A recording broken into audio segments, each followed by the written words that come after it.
ಶುಭೋದಯ. ಶೃಂಗೇರಿ ಸುದ್ದಿಗೆ ಸ್ವಾಗತ. ಓದುತ್ತಿರುವವರು ವಿಜಯಲಕ್ಷ್ಮಿ ವಾಸುದೇವ.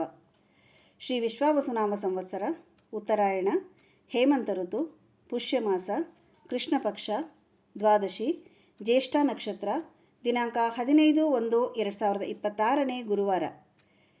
ಇಂದು ಮಕರ ಸಂಕ್ರಾಂತಿ. ಬ್ಯಾಂಕ್ ಹಾಗೂ ಸರ್ಕಾರಿ ಕಚೇರಿಗೆ ರಜೆ. ಮುಖ್ಯಾಂಶಗಳು: ತಾಲೂಕಿನಲ್ಲಿ ಅಕಾಲಿಕ ಮಳೆ, ಸ್ವಚ್ಛತೆ ಕಾಣದ ಗಾಂಧಿ ಮೈದಾನ. ಸುದ್ದಿಯ ವಿವರ. ತಾಲೂಕಿನ ಕೆಲ ಭಾಗದಲ್ಲಿ ಬಿರುಸಿನ ಮಳೆಯಾಗಿದ್ದರೆ ಕೆಲವೆಡೆ ಸಾಮಾನ್ಯ ಮಳೆಯಾಗಿದೆ. ಮಧ್ಯಾಹ್ನದಿಂದ ಮೋಡ ಕವಿದ ವಾತಾವರಣ ಉಂಟಾಗಿದ್ದು, ಮಧ್ಯಾಹ್ನದ ನಂತರ ಗುಡುಗಿನೊಂದಿಗೆ ಮಳೆಯಾಗಿದೆ.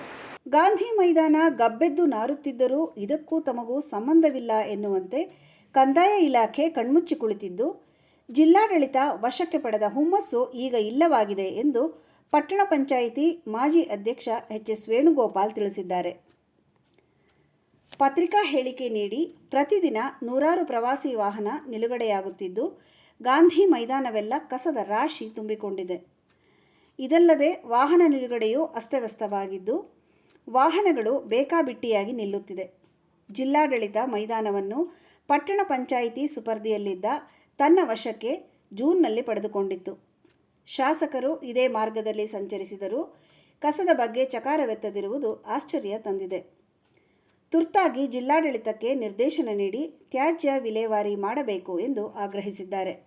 ಮಂಗಳವಾರ ರಾತ್ರಿ ತೀರ್ಥಹಳ್ಳಿ ಸಮೀಪ ಭಾರತೀಪುರದಲ್ಲಿ ಅಪಘಾತದಲ್ಲಿ ಮೃತಪಟ್ಟ ತಾಲೂಕಿನ ಮೆಣಸೆಯ ಒಂದೇ ಕುಟುಂಬದ 4 ಮೃತಪಟ್ಟಿದ್ದು, ಮರಣೋತ್ತರ ಪರೀಕ್ಷೆಯ ನಂತರ ಬುಧವಾರ ಸ್ವಗೃಹಕ್ಕೆ ಮೃತದೇಹವನ್ನು ತರಲಾಗಿದೆ. ಶಿವಮೊಗ್ಗ ಜಿಲ್ಲೆಯ ಚೆನ್ನಗಿರಿ ಸಮೀಪದ ಬಂಧುಗಳ ವಿವಾಹ ಸಮಾರಂಭಕ್ಕೆ ರಜಾಕ್ ಸಾಬ್ ಕುಟುಂಬ ತೆರಳಿತ್ತು. ಸಮಾರಂಭ ಮುಗಿಸಿ ತೀರ್ಥಹಳ್ಳಿ ಮಾರ್ಗವಾಗಿ ಶೃಂಗೇರಿಗೆ ಬರುತ್ತಿರುವಾಗ ಕುಪ್ಪಳ್ಳಿಯಿಂದ ಬೆಂಗಳೂರಿಗೆ ತೆರಳುತ್ತಿದ್ದ ಕೆಎಸ್ಆರ್ಟಿಸಿ ಬಸ್ ಮತ್ತು ಕಾರು ಮುಖಾಮುಖಿ ಡಿಕ್ಕಿಯಾಗಿ ಕಾರಿನಲ್ಲಿದ್ದ 6 ಮಂದಿಯಲ್ಲಿ 2 ಸ್ಥಳದಲ್ಲೇ ಮೃತಪಟ್ಟಿದ್ದಾರೆ. ಗಂಭೀರ ಗಾಯಗೊಂಡಿದ್ದ ಇನ್ನೋರ್ವರು ಆಸ್ಪತ್ರೆಗೆ ಸಾಗಿಸುವ ಮಾರ್ಗ ಮಧ್ಯೆಯಲ್ಲೇ ಸಾವನ್ನಪ್ಪಿದ್ದಾರೆ. ಮತ್ತೋರ್ವರು ಆಸ್ಪತ್ರೆಯಲ್ಲಿ ಮೃತಪಟ್ಟಿದ್ದಾರೆ. ಚಾಲಕ ಮತ್ತು ಮತ್ತೋರ್ವ ಮಹಿಳೆಯನ್ನು ಚಿಕಿತ್ಸೆಗಾಗಿ ಆಸ್ಪತ್ರೆಗೆ ದಾಖಲಿಸಲಾಗಿದೆ. ಮೃತರನ್ನು ಜಯಭಾರತಿ ಶಾಲೆ ವಿದ್ಯಾರ್ಥಿಗಳಾದ 3ನೇ ತರಗತಿಯ ಮಹಮ್ಮದ್ ರಾಹಿಲ್ 9 ವರ್ಷ, 8ನೇ ತರಗತಿಯ ಮಹಮ್ಮದ್ ರಿಹಾನ್ 13 ವರ್ಷ ಮತ್ತು 9ನೇ ತರಗತಿಯ ಮಹಮ್ಮದ್ ಜಯಾನ್ 15 ವರ್ಷ ಮತ್ತು ಫಾತಿಮಾ 76 ವರ್ಷ ಎಂದು ಗುರುತಿಸಲಾಗಿದೆ. ಜಾವೀದ್ ರವರ ಪತ್ನಿ ಶಾಹೀನಾ ಮತ್ತು ಮಗಳು ರಿಯಾ ಆಸ್ಪತ್ರೆಗೆ ದಾಖಲಾಗಿದ್ದು, ಜಾವೀದ್ ರವರ ಪತ್ನಿಗೆ ತುರ್ತು ನಿಗಾ ಘಟಕದಲ್ಲಿ ಚಿಕಿತ್ಸೆ ಮುಂದುವರೆದಿದೆ. ಚಾಲಕ ರಿಯಾಜ್ ಕಿಗ್ಗಾ ಗಾಯಗೊಂಡಿದ್ದು ಆಸ್ಪತ್ರೆಯಲ್ಲಿ ಚಿಕಿತ್ಸೆ ಪಡೆಯುತ್ತಿದ್ದಾರೆ. ಮೃತರ ಶವಗಳನ್ನು ಸ್ವಗೃಹಕ್ಕೆ ತಂದಾಗ ಕುಟುಂಬಸ್ಥರ ಆಕ್ರಂದನ ಮುಗಿಲು ಮುಟ್ಟಿತ್ತು. ಬೆಳಗ್ಗೆಯಿಂದ ನೂರಾರು ಜನರು ಮೃತರ ಮನೆಗೆ ತೆರಳಿ ಸಾಂತ್ವನ ಹೇಳಿದರು. ಮೃತರ ಮನೆಗೆ ಶಾಸಕ ಟಿ.ಡಿ. ರಾಜೇಗೌಡ, ಮೆಣಸೆ ಗ್ರಾಮ ಪಂಚಾಯಿತಿ ಅಧ್ಯಕ್ಷೆ ಸಂಧ್ಯಾ ಮರಿಯಪ್ಪ ನಾಯ್ಕ್ ಭೇಟಿ ನೀಡಿ ಸಾಂತ್ವನ ಹೇಳಿದರು. ಮೃತ ವಿದ್ಯಾರ್ಥಿಗಳ ಗೌರವಾರ್ಥ ಜಯಭಾರತಿ ಶಾಲೆಗೆ ಬುಧವಾರ ರಜೆ, ಶ್ರದ್ಧಾಂಜಲಿ ಸಭೆ ನಡೆಸಿ ಘೋಷಿಸಲಾಗಿತ್ತು. ಇಂದಿನ ಕಾರ್ಯಕ್ರಮ: ಶೃಂಗೇರಿ ನೇಚರ್ ಕ್ಲಬ್ ಉದ್ಘಾಟನಾ ಸಮಾರಂಭ. ಉದ್ಘಾಟನೆ ಜಿಲ್ಲಾ ಉಸ್ತುವಾರಿ ಸಚಿವ ಕೆ.ಜೆ. ಜಾರ್ಜ್.